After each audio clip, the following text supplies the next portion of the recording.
COVID. And when I looked at the evidence, there were a lot of things, very relevant thought processes and a lot of relevant changes that have come about in the recent past. And so that's why I chose this topic. And I believe this will help many of us at least. And so I'll start off with this talk. At the very outset, let me pray that all of us remain safe. God protects us and protects all our near and dear ones and our patients. And even those, some of us who have probably gone through a COVID infection, recover fully and come back to a full strength. I bring greetings from the Kinder Group of Hospitals, where I am a part of. And this talk is primarily addressed towards practicing ENT surgeons, the ENT senior residents, the anesthesiologists. I believe some of them will be joining us if they have not already joined, and intensivists and ICU care physicians. So that is the primary audience that we're looking at. We have therefore made the assessment that COVID-19 can be characterized as a pandemic. So that was on 11th of March, 2020, last year, that WHO declared a world pandemic. And since that, we've come a long way. We have seen so many people, so many theories being defeated, like the temperature theory and all that. And we've seen so many deaths. And right now, at least what the WHO shows is the numbers are quite high in India, and we know that for sure. And we have come through various kinds of theories and established facts about aerosol spread, droplet spread, and even recently the airborne spread. And that brings us to the fact that when we are dealing with a COVID patient, we all know about the key term being aerosol generating procedures. And it was not difficult to predict, but we're already seeing it even in Kochi right now, with shortage of ICU beds in hospitals and need for prolonged ventilation and ventilators and so on and so forth.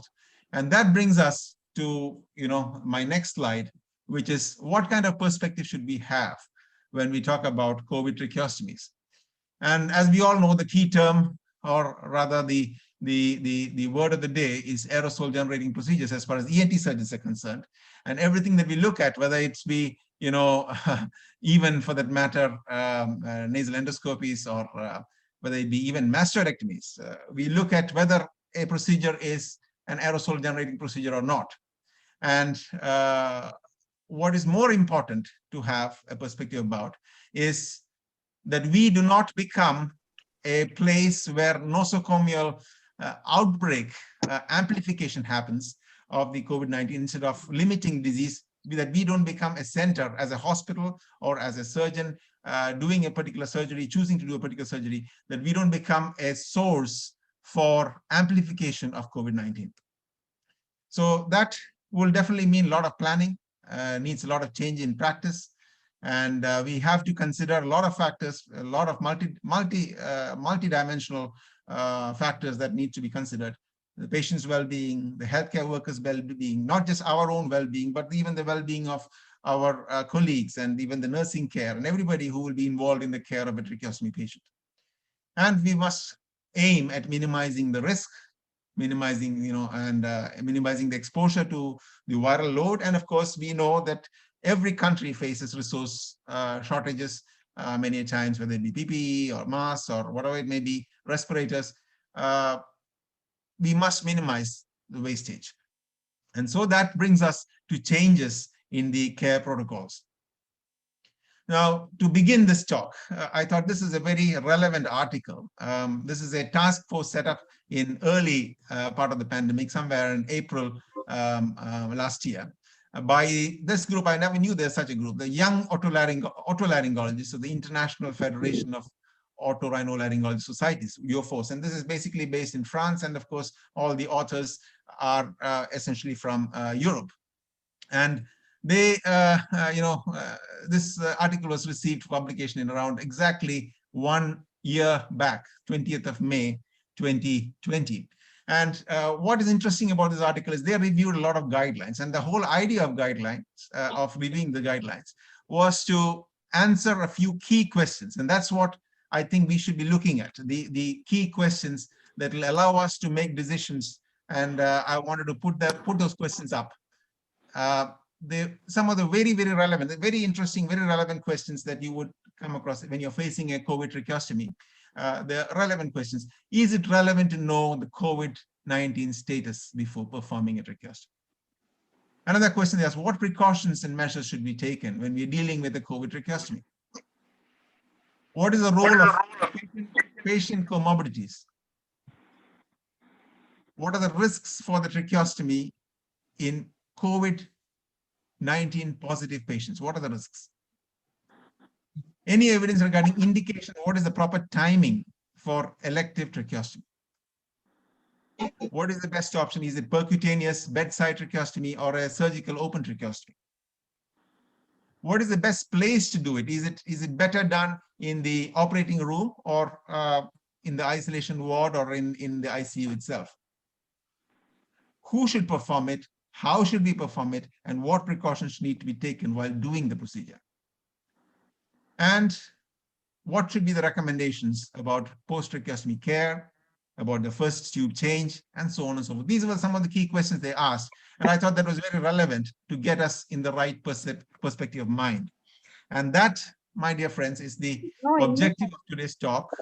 The objective of today's talk is to give us all a very good logic, to look at what is the evidence out there and what needs to be updated in our current practice based on all that.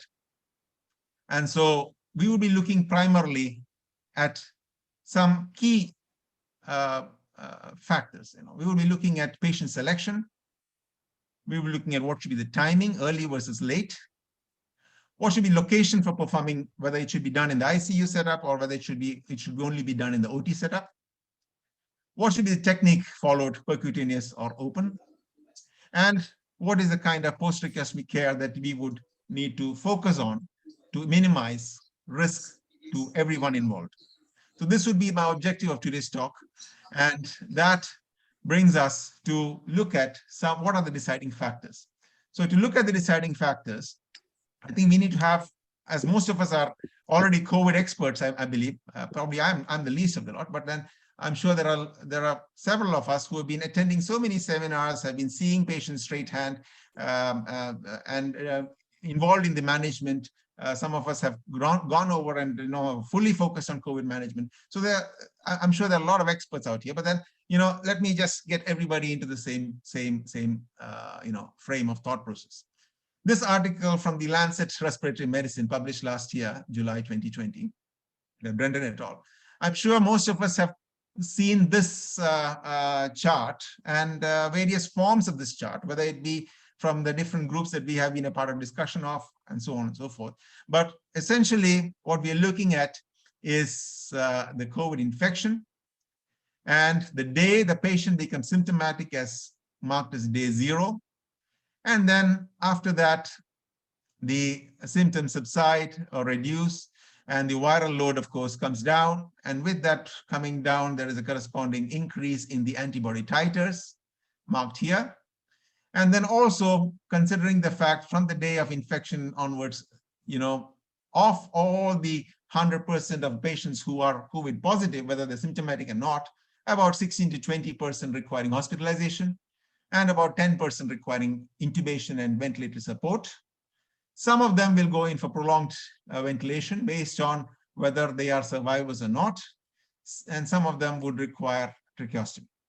Now, in this chart, we must realize some key days or dates that we are looking at. From the day of onset of the first symptom till about 10th day is on average, based on consensus, based on experts and review articles. That is the time where you can consider as relatively safe to do a tracheostomy. However, this pink box that you see here is the recommended time that is again a consensus, somewhere between 14 days actually to 21 days, or some studies even recommend beyond 21 days. So essentially, when we talk about late tracheostomy and early tracheostomy, we're talking about this time frame of 14 to 21 days, whether it's later than 21 days or before 14 days. So that will be what we would classify as early versus late tracheostomy. And then, as you can see above here, you can see that some severe disease, there will be non-survivors. So now this is another important figure. 21 days is another important figure, because the average time beyond which the non-survivors don't survive is 21 days. So the whole idea of all this, we have to look at it, the big picture being, taking care of everything, resources, viral load, the patient factors, comorbidities, so many things. And so that is why, and most current articles and reviews recommend tracheostomy after 21 days. That's because 21 days is the approximate time wherein the non-survivors will stop, will be diseased. So that is another important figure.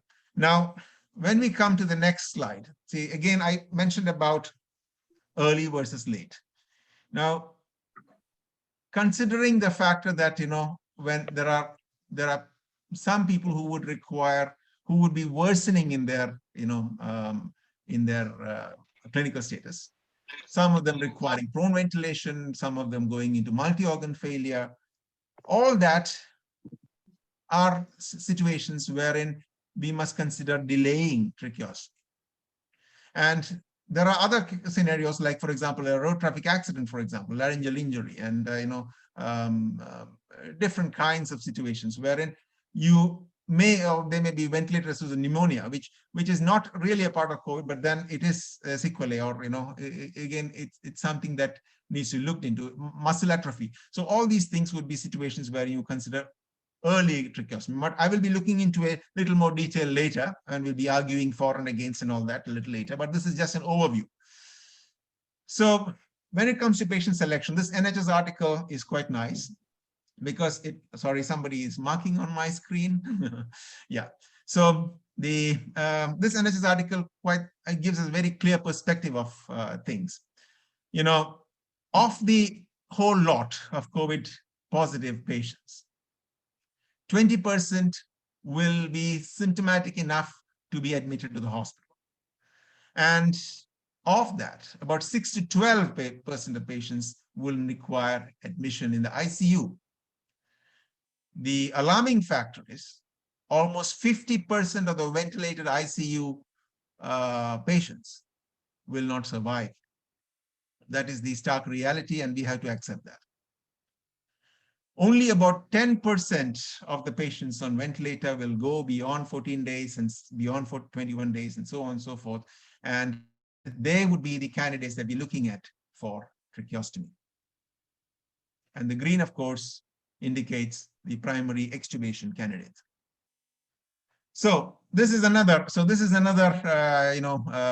the Pittsburgh approach. I put this slide purely because some of the senior residents here would probably be interested in, what to do when you have faced with a request from your ICU or intensivist for a tracheostomy. New consult for tracheostomy placement. When somebody comes in with that, what do you do? First, of course, before you even see the patient, remember, and I'm sure there's no getting past it, even if you don't remember, you will be forced to wear a PPE. But important thing is sincerely wearing it before even performing a history and physical examination.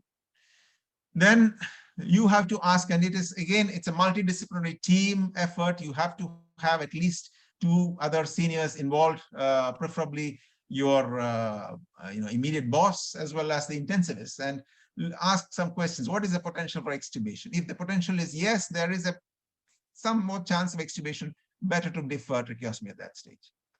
Whereas if they say no, unlikely, then of course the idea would be to wait for 2 weeks to complete, 14 days, like you saw from the earlier chart.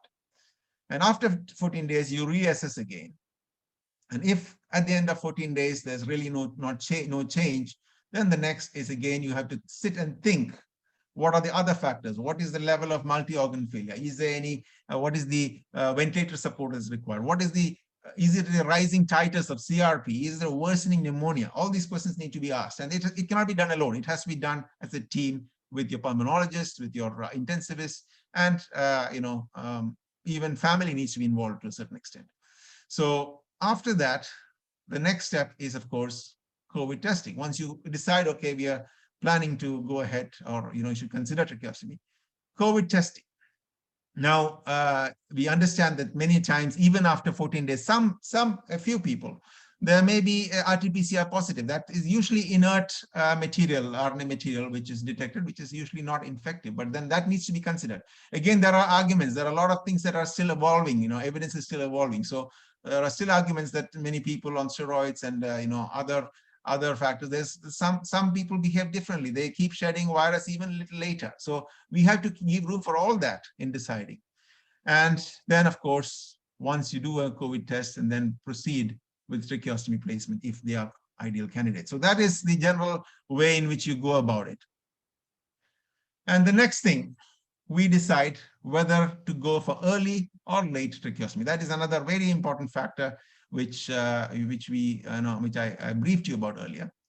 Now, we all know the complications of prolonged intubation. It's not something that has happened overnight. We've been facing this long time. That's precisely the reason why prolonged intubation always has been an indication for tracheostomy. But in this particular scenario, COVID scenario, the issue is sometimes, can we push it to 21 days before tracheostomy? So we all know the things like edema, arytenoid dislocation, necrosis, granulation, stenosis, tracheomalacia because of cuff problems, even nerve palsy, and so on and so forth. All these complications are very well known, and we must keep that in mind when we're talking about considering tracheostomy. Now, the general consensus from most of the articles that I've gone through, and review articles and consensus articles, is an average of 14 to 21 days post-intubation, or at least a negative PCR would be the ideal requirement for considering tracheostomy. That is 21. That actually works out to almost, you saw the day 0 earlier in the other chart. So it works out about 21 days to 30 days post-symptom onset. So that is a reasonable time by which time the viral titers have come down, and so the infectivity rate comes down. But the general recommendation is avoid tracheostomy in COVID positive, that is active patients, and if they are active suspects. And if they're showing respiratory instability, increased ventilator dependence, like I said, signs of increasing or deterioration, or they are going in for multi-organ failure, then it's better to avoid tracheostomy in such patients, because you have to be realistic. Now, this article I just found, actually, in fact, I just came across this yesterday, just looking at the latest updates, and I just came across this article yesterday. It's actually published this month, May 2021. And this is an interesting article because, we've come this long. We've come from March 2020 to, May 2021. And over this period of time, naturally, as you know, medicine always evolves, and, evidence changes and all that. Now, this group of, Michael Brenner and et al., they are for early tracheostomy. They speak about severity of PICS. PICS is post-intensive care syndrome, and the morbidity that it causes in the long term for the patient, like the time taken to recover, the time taken to rehabilitate, the suffering that it causes, it's simply too much. And so among other factors, severity of post-intensive care syndrome is a very, very important factor to consider. So they are actually, advocating more of early tracheostomies if possible, when possible. But again, in selected patients. Now, I like this chart. This chart is again from the same article. And this article, what it shows is there is this clock in the middle, and there's this tracheostomy tube that they have drawn in the center. And this is what happens if you delay tracheostomy. What they have said is, it causes acute respiratory distress syndrome with mechanical ventilator support, and they need more and more sedation over a period of time, causing critical care myopathy, risk of thromboembolism increases, tracheal complications increase, risk of nosocomial infections increase, and of course, prolonged or post-intensive care syndrome sets in, and the patient suffers for a long, long time to come, even if they survive. And so what they advise is early tracheostomy in COVID patients. And of course, in selected patients, considering some of the other exclusion factors like multi-organ involvement and so on and so forth. So the advantages of early tracheostomy is lower requirements of sedation, early mobilization. That's our logical participation, physical rehabilitation, cognitive rehabilitation, neurological improvement. And of course, there's the Zulu word suabona, which means ICU, in which essentially means I care for you, and we care for you as healthcare professionals, and we want to the best for you, and so on and so forth. And so it is with a very humanistic point of view, having seen that, of course, they justify based on the fact that even in COVID positive patients, when tracheostomies were done, there has been no statistical increase in the rate of infection among healthcare workers. I'm talking about surgeons and the anesthetists and the healthcare workers. Even though they handled early tracheostomies, there has been no real increase in the number of infection rates. And that is the justification for it. So ultimately, it's a team decision. You have everybody involved. You have the intensivist, the pulmonologist, the intensive care, the ENT surgeon, the family. All of us have to take a combined decision in the best interest of the patient. The next important question is, where do you want to do it? Now, I'm sure most of us have been, as ENT surgeons, we've always insisted on, taking the patient to a safe location, like the operation theater, wherein there is good lighting and everything is available, all the instruments are available, whatever you need is really readily at hand. But when it comes to this particular scenario, COVID scenario, what is the best location? And again, regarding this, there is a reasonable consensus that the best location is not the OT, because transferring to OT involves a lot of unnecessary transport, exposure to so many people, connection, disconnection of the circuits. So all that leads to a lot of handling and potential chance for infection to go to other people. So it is highly discouraged. And of course, we must reduce the number of staff involved. I'll have another slide on that, so we'll deal with it later. And so ideally, it is better to do in the ICU or the isolation setup with adequate preparation. So preparation is the key, because it is not an emergency procedure. We're doing an elective procedure. So adequate preparation, meaning getting things that need to be sorted out, need to be brought in, and so on and so forth. So I have this article. It's called The Corona Steps of Tracheostomy. It's again by it's again an article which came in last year, I believe. So this talks about when it comes to COVID tracheostomy, by the initials of Corona, C-O-R-O-N-A. They have this memory technique, or rather guideline. So C stands for cover yourself, and that I don't have to explain, donning on and PPE and so on and so forth. OR stands for operating room, and operating room, by that we talk about where you're planning to perform the surgery or the procedure. So getting things planned, getting things ready, getting the team organized, getting the the people who will be actually involved, getting the surgical kits involved, and all that. And essentially, they recommend one ENT surgeon, one assistant ENT surgeon, and of course the anesthetist, and one scrub nurse, and just one runner for going in and out. Okay, so that is that. And so of course having 3 tracheostomy tubes ready, and so on and so forth. So that is about OR. Now when it comes to O, it denotes the crucial step of opening the trachea.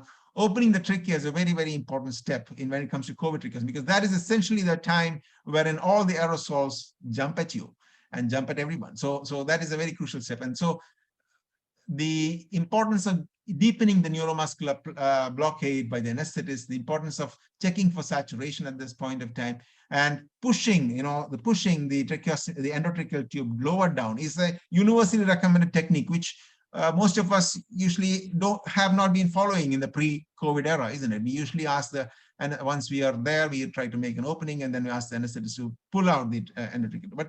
But in this particular scenario, we just even before making an opening in the trachea, the advice is to push down the endotracheal tube and hyperinflate the cuff so that no secretions come back. And one of the UK articles, which I'll be showing you a video later, the anesthesiologist has this 4 Ps, which stands for deepening paralysis, so that there's a chance of cough reflex and all that is less, deepening sedation, pre-oxygenate, and positive and expiratory pressure improving. And then, of course, there's the stop, pre-tracheotomy, before making the tracheal opening. The stop stands for S, is having your surgical instruments ready. T stands for tube advancement, like you saw just now. O stands for maximum oxygenation. And then, of course, P stands for pressure on the cuff, increasing the pressure so that no return of aerosols come in. And of course, NA stands for nursing and airway management, post-operative care, wherein, again, there are guidelines for that. We'll be dealing with that later. So this is essentially a kind of, mental picture of what perspective to have regarding a COVID tracheostomy. Now we can do all this. We can plan along early versus late tracheostomy. We can plan along, having the stop technique, all that. We can do all that. But, many times, as we have seen world over, people wearing masks under the nose. But when it comes to surgeons, especially male surgeons, you do realize many of us, we neglect on the seal achieved with the N95 mask, or for that matter, the respirator. And I'm sure all of us have been educated by the WhatsApp University early last year, when we got forwards of the CDC NIOSH guidelines with almost 36 variants of beards that people have, with names given to each beard, which we were all not aware of. But the key point is ensure that hair does not cross the respirator sealing phase. If you happen to be like me, who's bought a reasonable respirator, and you will, if you read the manual, one of the key things that they always mention is ensure the hair does not cross the respirator sealing surface. And that's precisely why at the onset of COVID, I removed my beard, had a clean shave, purely because I wanted to have a good seal. And so you become not COVID compliant, you become N95 respirator compliant by removing of the beard. And there are, in fact, if you go through some articles, there are even, Sardajis and Sikhs who, for religious reasons have a beard. They remove their beard just because this is more important. And this is, the right thing to do. Next, we come to technique. So technique, again, there are so many, the percutaneous, whether to go for percutaneous, whether to go open surgical, there's a debate about it. Then there are people for and against, but general consensus is avoid percutaneous tracheostomy, simply because it involves a lot of extensive airway manipulation. And of course, there is also the need for bronchoscopy. Now, there are specialized double lumen endotracheal tubes, wherein there is one lumen, one channel for actually in the endotracheal tube for the fibroscope. So, but that is not an everyday thing that you can get. So, by large, the general consensus is against a percutaneous tracheostomy and in favor of an open surgical tracheostomy, because till the trachea is opened, there is no aerosol generation. That is the whole concept.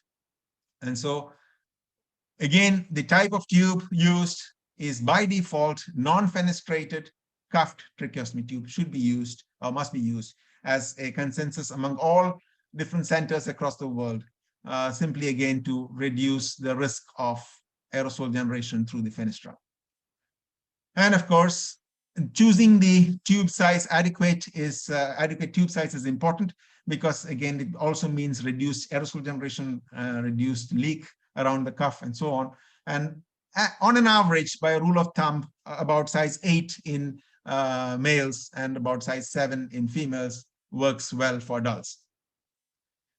Next, of course, regarding post-tracheostomy care, the NHS, especially the National Tracheostomy Safety Project in the UK, has come out with a specific guideline, or rather a chart for the nursing care to use regarding COVID-19 new tracheostomy care, and they recommend these things. Now, I didn't put this slide out here for all of us to read all this, but essentially the change has been that we reduce on things like humidified oxygen, because we know that it is, again, it causes a lot of aerosolization.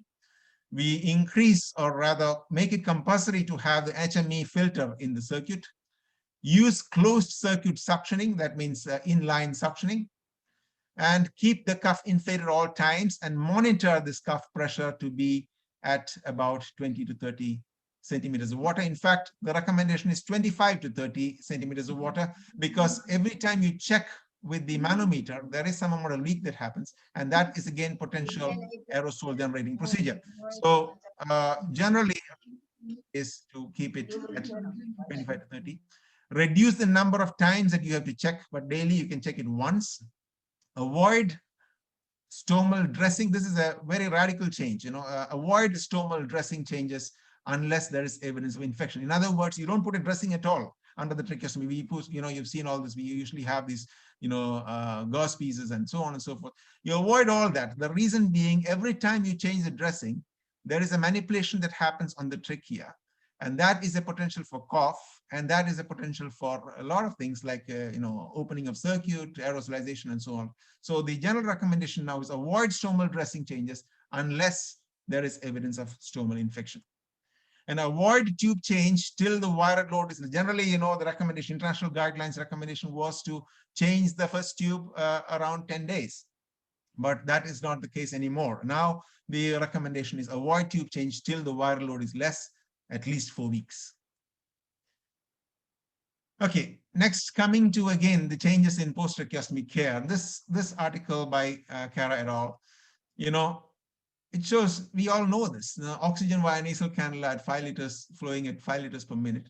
The aerosolization or spread happens to almost 1 meter.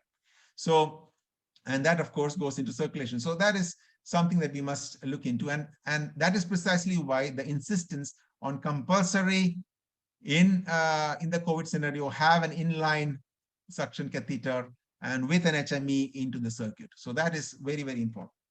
So by and large, the consensus is avoid tube changes till non-infectious, limit inspection and cleaning of the inner cannula, avoid opening the circuit. In other words, any time that you want to open a circuit for whatever be the reason, whether it be increased pressure requirement because of crusting or whatever, again the same process happens. You have to hyperventilate, and the anesthetist or the intensivist has to hyperventilate and stop all airflow before you open the circuit. And you must be in the persons involved must be in a full PPE when you do that, because that is again a potential for aerosolization.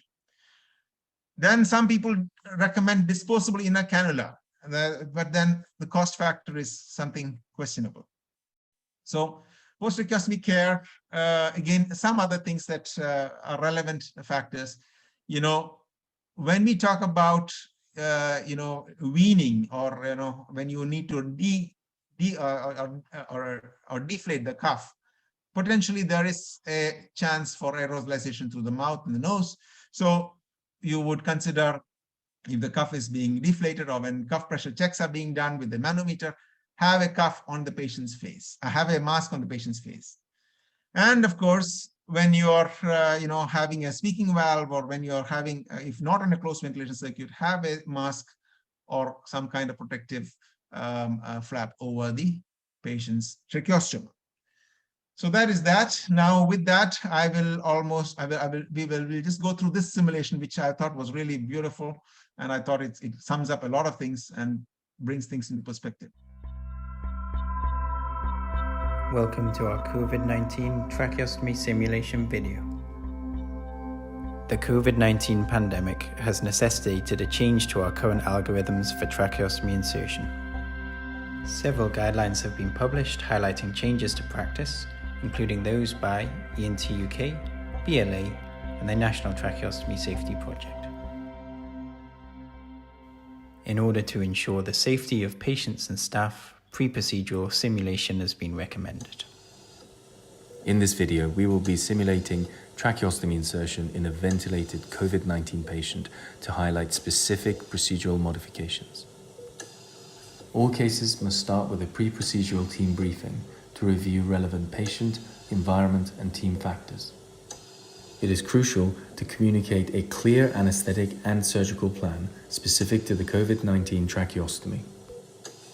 All members of the team must don full personal protective equipment.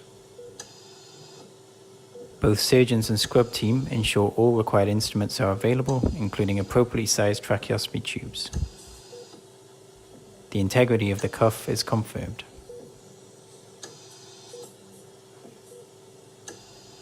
A surgical pause is conducted and WHO checklist is completed. The patient is then positioned with a head ring and a shoulder roll with a slight head elevation. At this stage, it is essential for the anaesthetist to complete pre-procedural checks. These can be summarized as the 4 Ps. Muscle relaxants should be used to maintain complete paralysis. Sedation is deepened with the use of agents such as propofol. The patient is adequately pre-oxygenated and sufficient PEEP is established. The surgical field is prepped and draped. Surgery is then performed through a standard tracheostomy approach, minimizing the use of electrocautery. Dissection is carried out until the trachea is reached. Once the trachea is exposed, the surgeon calls for a pre-tracheal stop. First, we ensure the surgical instruments are brought into the operating field. The tube is advanced by the anaesthetist. This involves pausing ventilation, deflating the cuff, and advancing the tube beyond the intended tracheostomy window. Throughout these steps, maximal oxygenation must be maintained. The pressure in the cuff is raised above normal to prevent air leak. Once the stop checklist is completed, the surgical team is ready to proceed with the formation of a tracheal window. The anaesthetist then pauses ventilation again and allows time for expiration. The patient is now ready for a tracheal window to be created safely. The surgical team informs the anaesthetist that ET tube withdrawal can be initiated. This involves sequential clamping of the ET tube, deflation of the cuff, and withdrawal to above the tracheal window. We recommend covering the tracheal window and using suction to reduce aerosol generation. The tracheostomy is then inserted.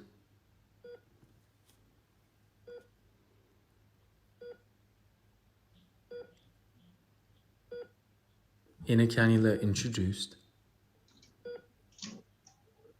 and the cuff is inflated.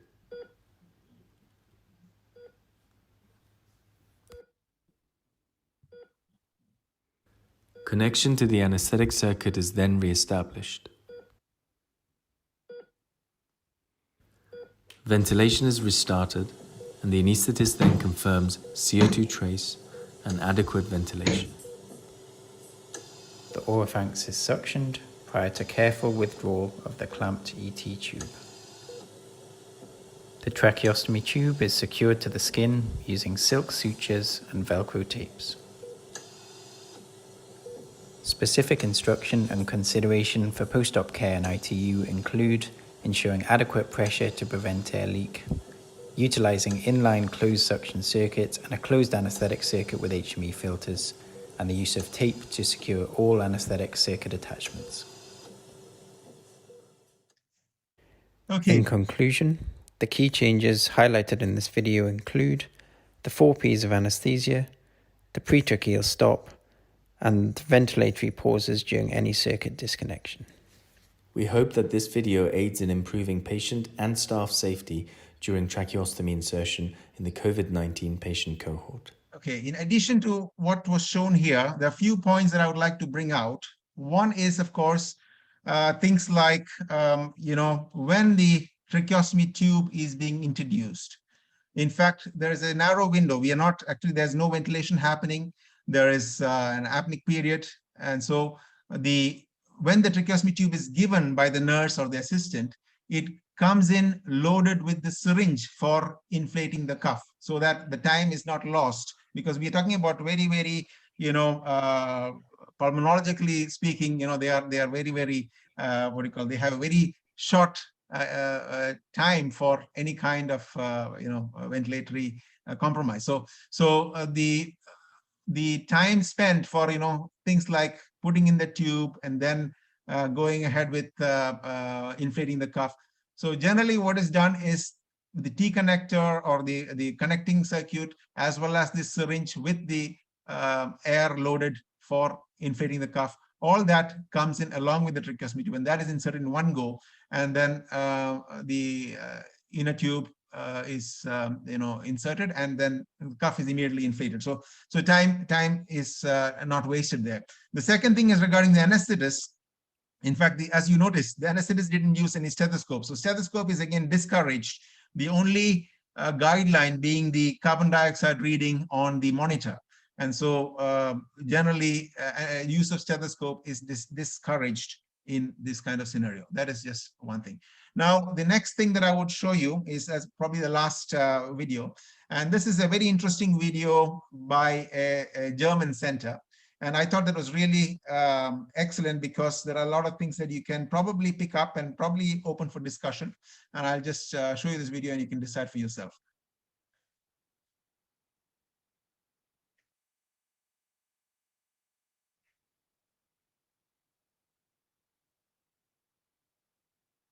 So this is the surgical footage of making the normal horizontal incision after infiltration, of course.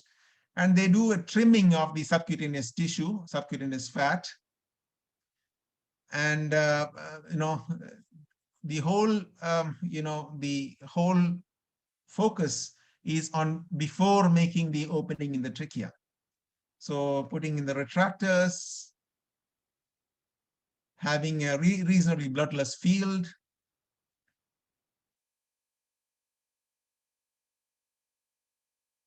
retracting the strap muscles, dividing the isthmus,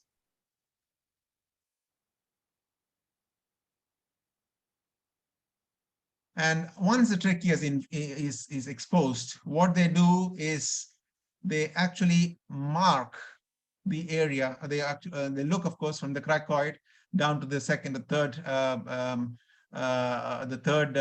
intercartilaginous membrane, and mark the incision line there. And after marking the incision line, they take sutures to the trachea even before making the incision, so that it is fixed there. Even from distance, anybody knows where to make the incision. So then they do the stop and all that, the pre-oxygenation and all that, and then they make the incision. And during this time, of course, there is no ventilation happening. There is no aerosol generation happening.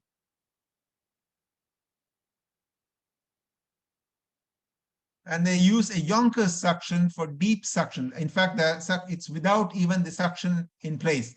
Only once it's deep inside do they connect the suction so that it does a deep suction. And then after that, the connection is again stopped. I mean, the suction connection is removed, and then the Yonkers is withdrawn. And after that, the endotracheal tube or the tracheostomy tube is inserted and cuff inflated thereafter. So I thought that is the best it can get in terms of avoiding aerosol generation. That is the best that we can do. And so some of these things may come in handy. It's subject to discretion of all of us. Okay, so the recommendations are, at the end of the day, we have to make decisions based on a consensus by the anesthetist, the ICU team, the surgical team, and the family. Avoid, or postpone tracheostomy in COVID-positive patients during respiratory instability, heightened ventilatory dependence. And so that brings us to my take-home points. Take-home points being, we have to be very, very selective. We have to decide the timings, early versus late, weighing all the pros and cons. The location, ideally ICU. Again, look, it has to be, a consensus within your own hospital or where you work, where you're within your center. What is the best, what is the best for your location. So that is something that we have to decide. Again, The anesthetist must advance the endotracheal tube prior to the tracheal opening is made. Always use a non-fenestrated cuff double lumen tube. And nursing care, remember, decreased frequency of inspection and dressing, and even for that matter, checking of the cuff pressure is only on a daily basis. The frequency is reduced in the COVID setting. And inline suctioning is important. And when it comes to weaning and decannulation, remember the masks that need to be placed over the face of the patient as well as the tracheostomy area. So thank you very much. That is my talk, and I'm open for discussion and questions. And I think we have several people among the attendees. I do see a lot of people. So I think I'll ask, Dr. Shweta, anybody else? I mean, actually, all of us. I mean, anybody is welcome to discuss. Dr. Sachin, you want to start off? We have Dr. Maria from Malaysia here. Any anesthetists around? I don't see all the names. Thank you for the very informative talk, sir. One of the things which I noticed in your talk, and I think even the government guidelines for us, which is changing, is PP is not actually, full PP kit is not actually recommended anymore. Even in a COVID isolation ward, they're just using N95 masks, the gown, and just face shield. Yeah. I think that's very relevant because I had a discussion just I think a few weeks back with some of my colleagues in the US, and what they do is exactly the same thing. It's not the full PPE. What they do is a respirator mask. They use a 3-ply mask over that. Then of course they use a face shield, and of course cap and mask and all that, and then a basic OT gown. Because essentially it is to remaining everything can be washed. It's essentially the aerosol inhalation which is at risk. Yes, sir.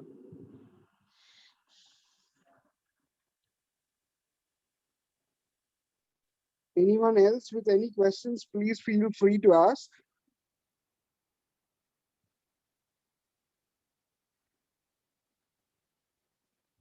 Rashmi, madam. Unmute yourself. Unmute yourself. Have you muted everybody that they cannot speak? Yeah, I have requested everyone to unmute themselves. Right. So anyone can ask questions now. Ranjit, very interesting talk. Okay, thank you. Can you hear me? Yeah. So just question about that. You said before the tracheostomy tube is inserted, to push down the endotracheal tube and then increase the cuff pressure. Yeah. Can you explain that a little more? Yeah, so that's again it's one of the key points that almost there are controversies about percutaneous versus open and all that, but this is one of the kind of universally accepted across all papers and all reviews that I've gone across in the literature.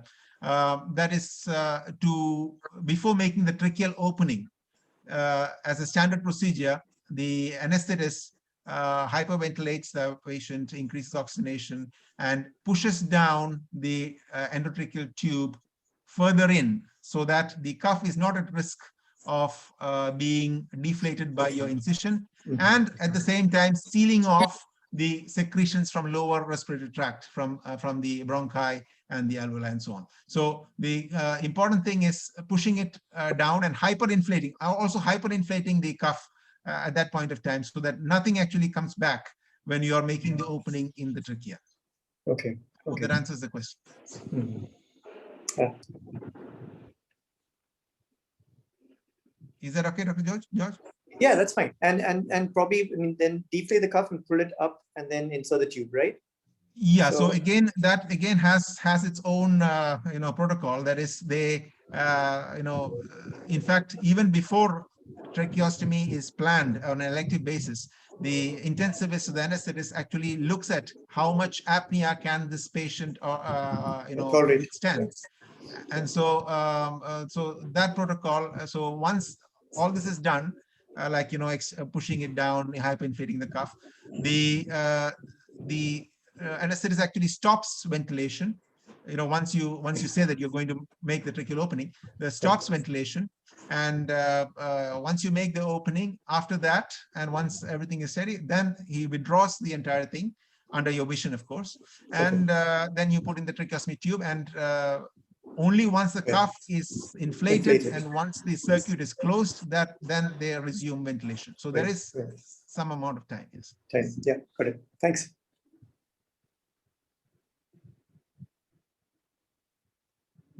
Any other questions? Anyone else with any other questions? Dr. Shweta? Ranjit, joined late. Dr. Prakash here. Yes, sir. Is there any role for percutaneous tracheostomy in COVID patients? Yeah, I think so. Thank you for the question. I think that was probably you missed part of my talk. But like I said, there are arguments for and against, with some people actually even saying why not percutaneous.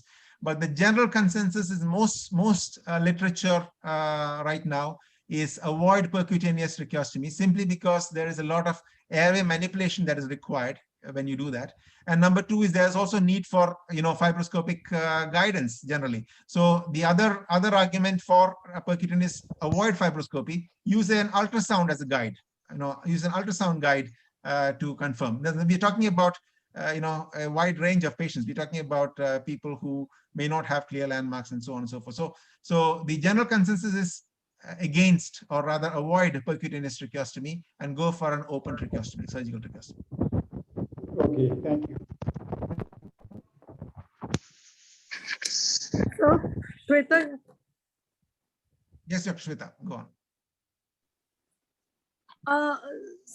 So this closed tracheal suctioning, how do we go ahead and do it in our scenario? Yeah, so I'm sure you have seen you have the closed inline suction catheters, isn't it? Yes. Yeah, so once that is, I'll just probably go back. Let me just give you.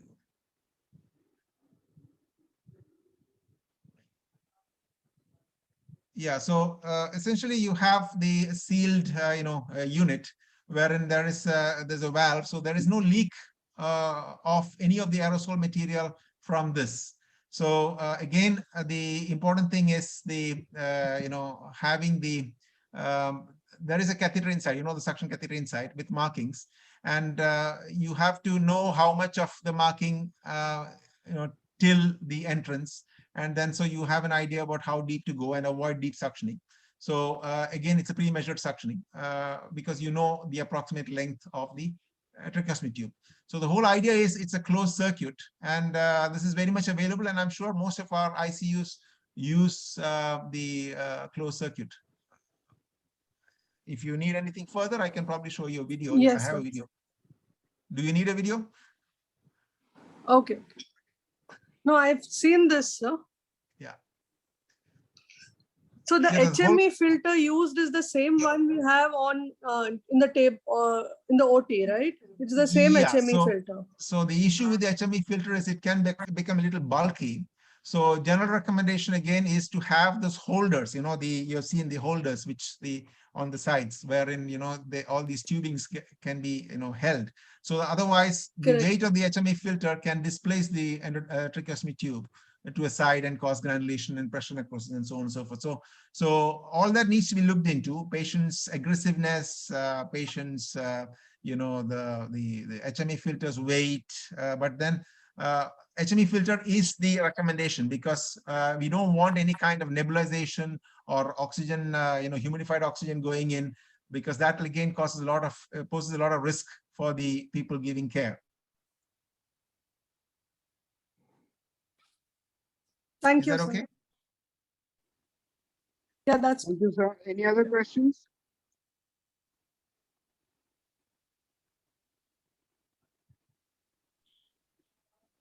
Anyone else? Hello, Ranjit.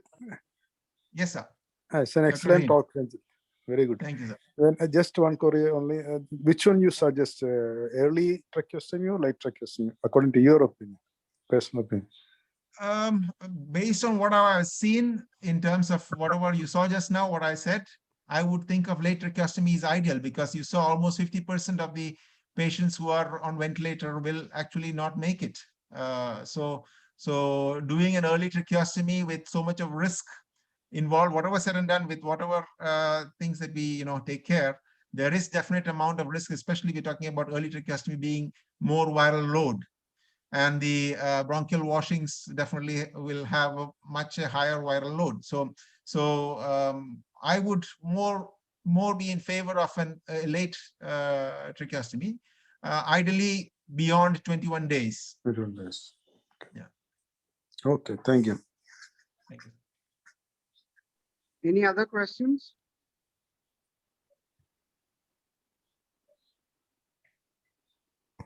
Ranjit sir, I think that's about it. Thank you so much for that wonderful presentation. It was very relevant to the current scenario, and there was a lot of informative things, even for the post-tracheostomy care that was being shared. So I hope it was useful to all of you. Thank you once again. Thank you, Ranjit sir.